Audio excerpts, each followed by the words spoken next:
Millet வெண்பொங்கல் premix. இந்த ப்ரீமிக்ஸை வச்சு வெண்பொங்கல் எப்படி செய்கிறதுன்னு பார்க்கலாமா?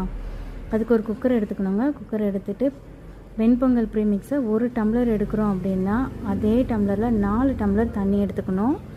5 விசில் விடணும். இதில் தேவைக்கு உப்பு சேர்த்துக்கணுங்க. 1 ஸ்பூன் 2 ஸ்பூன் அளவுக்கு நெய் சேர்த்துக்கலாம்.